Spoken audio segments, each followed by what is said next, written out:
What's up? This is Eddie. I'm back with my new bike build project. It took a while, there were a bunch of twists and turns along the way, but it's finally here. It's done. So here's a quick rewind. I ordered this carbon fiber frame, the 301-D frame, directly from an OEM manufacturer in China called Longteng. The bike is billed as an all-rounder, an all-road bike, which is a little bit unique. Bikes like the MV Melee and the Ribble All-Road have been getting a lot of attention recently. These bikes don't have an aggressive race geometry, but they're not uptight endurance bikes. These are all-arounders where speed and comfort intersect. Now, this video won't be about how the bike rides. The weather here in Taipei has just been crap. I can literally count on one hand the number of sunny, dry days there's been here in the past month. So I haven't really been able to get out and ride much. Now when the weather gets better, I'll spend some time riding the bike. But today it's really all about the bike build. So let me run through what I built the bike with. And actually this is one of the reasons I went this route, to buy a frame to build it up instead of getting a complete bike. This allows me to choose every single component that I want to put on the bike. So this bike really is customized to exactly what I want.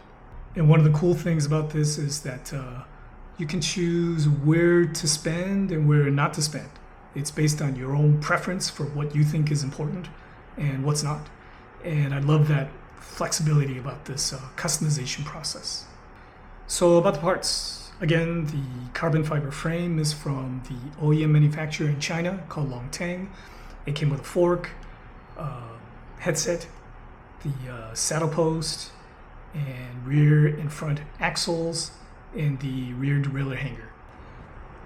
The wheels are from Elitewheels. It's the Edge Ultralights, 45mm depth. The group set is the 12-speed Shimano Ultegra Di2 group. I've got a 50-34 on the front and 11-34 in the back, since I want to tackle some climbs just outside the city. I'm actually not sure about that 11-34 on the back. I was debating between the 11-34 and the 11-30. I really like the close gear ratios for the flats between 11 and 17, and I know I had to give that up to get the 34 for some of the bigger climbs. But we'll see. We'll see how it plays out. I got the 165mm cranks instead of the 172.5s I had on my previous bike. Actually, going into this, I really wanted to try the SRAM force group set. I really like what they did with the gearing ratio, but I just got a great deal on the Ultegra, so that's what's on the bike. The handlebars I ordered separately off of AliExpress from this company called Cosevlo. They're 38cm bars, integrated cockpit. They feel pretty comfortable. They got a little flare in the drops, so it looks pretty cool. I also ordered from the same manufacturer, Cosevlo, some carbon fiber water bottle cages. The saddle I took off of my previous bike. It's the Riet 3D printed saddle with carbon fiber rails. I've gone through a bunch of saddles from Sella Italia, Giant, and whatnot, but I really like this one. It's super comfortable and light. I put Continental GP5000s, 32mm width, with those pink Ride Now TPU tubes. Actually flatted, riding the bike back from the bike shop to my home. And when I had to fix the flat, the GP5000s were surprisingly easy to take off and put back on. Pleasantly surprised. Total weight of the bike, it's 7.4 kilograms without the pedals.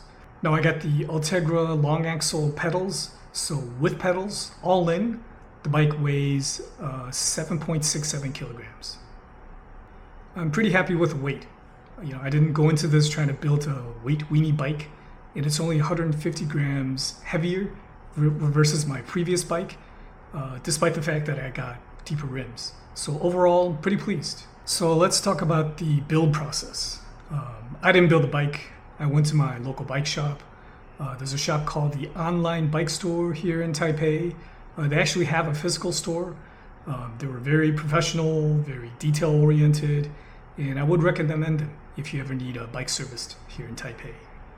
The build took them less than a day, and when I went to pick up the bike, I spent a long time talking with the mechanic about the bike. He said that overall it was a very easy frame to work with.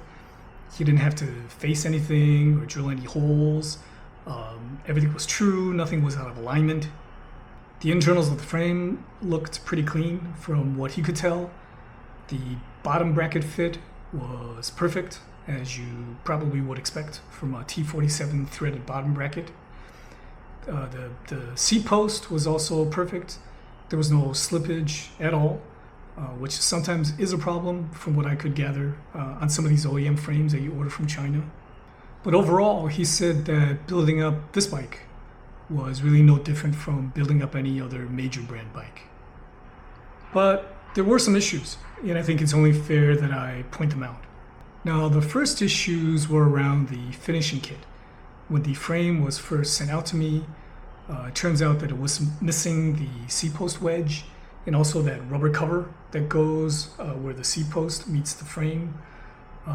So I had to have some extra communication with Longteng. It was a little annoying, but they were very responsive and they sent it out back to me pretty quickly. There was also no adapter for the saddle clamp for oval carbon fiber rails. Now, fortunately, the saddle clamp I think is a standard Ritchie 1-bolt design, so adapters are pretty easy to find. I got mine, really cheaply off of AliExpress. So overall, yeah, there were a couple problems with the finishing kit. It was a little bit annoying. It took a while to get everything I needed, but again, Longteng was very responsive, and more importantly, these things had nothing to do with the actual quality of the frame. So the second issue has to do with the internal storage. This bike has built-in storage in the really chunky down tube of the bike, which is something that I really liked. I hate carrying stuff in my saddlebag or my jersey pockets. I just like to go out as minimal as possible, so this was a feature that I really liked. So as you can see here, it's easy enough to take off the cover to access the storage area, but closing it back up is a little finicky. It takes a bit of fiddling.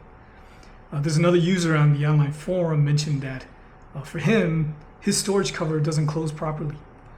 Luckily enough for me, mine does, but when I do close it up, I just need to be very careful to line everything up. I need to push down hard at the bottom and on the top to make sure it's closed properly. But once it's closed, it's pretty secure. I went out for a couple of rides with a sock full of tools, tubes, and CO2 cartridges, and a full water bottle, and had no issues, 0 issues. Again, this is a little annoying, but luckily, accessing the internal storage is probably not something you have to do every day. If you're lucky, you only have to get to it if you have a flat. Now, the last issue I ran into is that, as you can see here, there's a little play in the rear wheel. The mechanic noticed this and pointed it out, which I'm really thankful for. The mechanic said he double-checked everything, he tightened everything up, but it's still a little bit loose. He suspects is something internal to the rear hub. So it doesn't seem like this is a Longteng issue. It's more of a Elitewheels issue. The mechanic said this is probably something that I wouldn't even notice when I'm riding, but still, it's something that I'm going to follow up with the Elitewheels on. Actually, if you guys know what this is or how to fix it, I'd love it if you could leave a comment below and let me know. So that's all for now.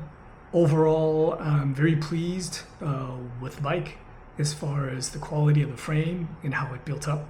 I need to travel for work for a couple weeks, and so I won't be able to ride the bike. But once I come back and I put in a lot of kilometers on the bike, I'll come here and share my thoughts. Until then, cheers.